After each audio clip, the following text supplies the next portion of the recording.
to my Lego shotgun. Probably built this like 2 or 3 weeks ago, right before I made the channel, and it's definitely the most fun I had building Lego gun because managed to interconnect the parts.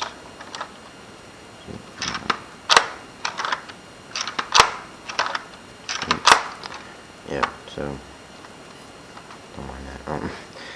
Basically it just works, to my knowledge, similarly to how a real shotgun works.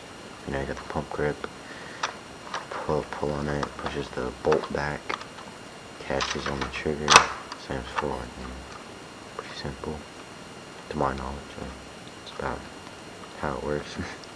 I didn't read up on it though. But yeah. So only downside is the trigger does not catch whenever you pull the slide back. You have to pull the trigger back and then let it catch. That's the only downside, but I'll show you why in a little bit. Had a prototype before this, you know, to test out if the mechanism was gonna work, and it did have a loading tube for shotgun shells, like this on that side. But the way that the front of the gun is connected to the back, there would be too much pressure right here if there was, you know, any less connecting pieces removed, and whenever I had it, the front of the gun would lean forward and, you know, wouldn't be stable at all. So I decided not to do that, but I think it's alright because now it's a lot more stable and you can, you know, be, you know, relatively rough with the pump grip. But yeah, unknowingly I did make like a quick takedown for this. You just take the front side off, then you can like kind of pop the bottom off. Well, there's basically two ways that it does. Sometimes it pops the top cap off, or like that basically. But yeah, you know, it just depends. I didn't mean for it to happen. It just kind of worked sometimes. And I was like, hey, that's kind of useful. But basically, the bolt. Let me remove the rubber band. They are powered by rubber bands, obviously. The trigger and bolt. So basically, it just sits on inside the gun, and then whenever you pull back on it, pull back on the pump grip. Well, that was supposed to happen. Yeah. Whenever you pull back on the pump grip, it just pushes it back, and then it would lock onto the trigger, and then it would be locked onto the trigger, and you pull the pump grip forward, and then release the trigger, and then slam back forward. You know, pretty simple. But yeah.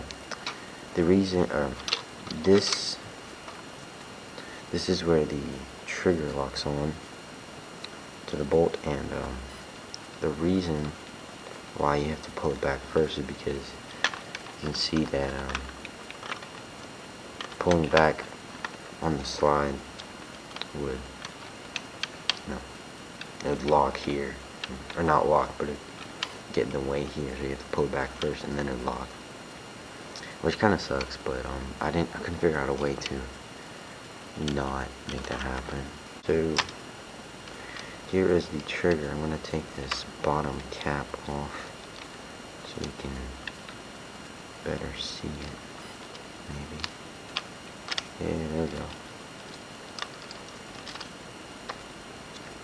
Nice. Alright. So basically, it's pretty simple. Just, that's the returning spring, I guess. But to rubber band, you just pull down on it, it locks up here, and pull back, and it unlocks and slams forward the bolt. But yeah, that's about it. It's pretty simple. I just decided to use these Technic plates, I guess. Originally I was going to use Technic pieces like these that I use for this front sight, but I decided not to, because the way that it locks in to the bolt, it wouldn't have worked, or I couldn't figure out a way for it to work, so I used these instead because they were thinner. But yeah, all right, so basically put it back together, kinda.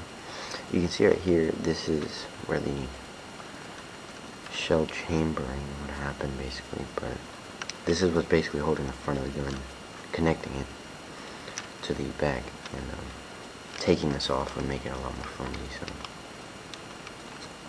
I couldn't, because you'd have to have empty space right here for the shotgun shell to chamber, and it's undoable, I guess.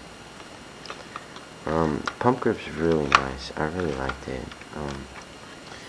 You can see here, you can pop this commando foregrip, I guess, off, and it's basically just a plate. So basically, if you have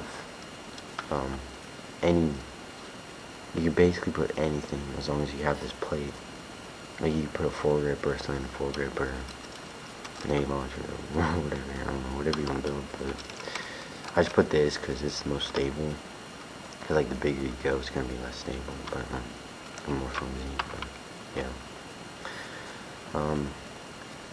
Basically, you can redo like the whole pump grip if you want, as long as you have this part right here. You can redo it any way you want, which I thought was pretty nice. It gives you a lot of customization options. Yeah. That's the rod. It's just plates, flat pieces. The flat pieces were I was trying to make it blend into the barrel because I didn't like all the rods that were poking. That's just for guidance whenever the pump grip comes back, this secondary rod. Yeah. I mean, it's pretty simple. It just took me a while to, figure out exactly how I was going to do it, because my prototype was originally quite a bit smaller, so I had to like size everything up. Yeah, I made a shotgun shell holder on the side.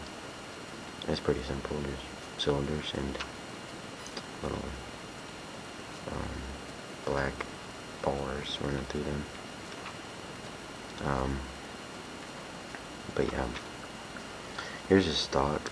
It's about as stable as you can get with Lego stocks. I mean, you can put your shoulder, you can brace it against your shoulder if you want, and it will hold up, because it's connected from the bottom, and then these top slopes stabilizer at the top, and then these Technic bars are, just about as strong as you can get with Lego bricks. But yeah, let me pop this back on.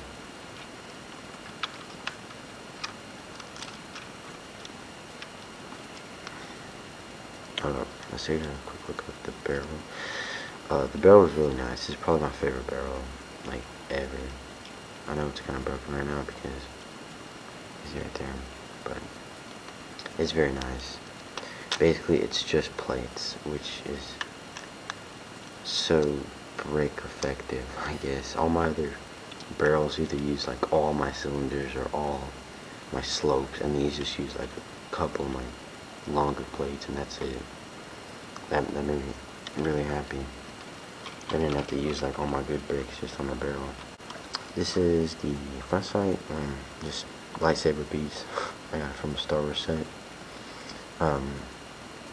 Tube cap, I don't really know what it's called, but it's like the end of where you load your shells.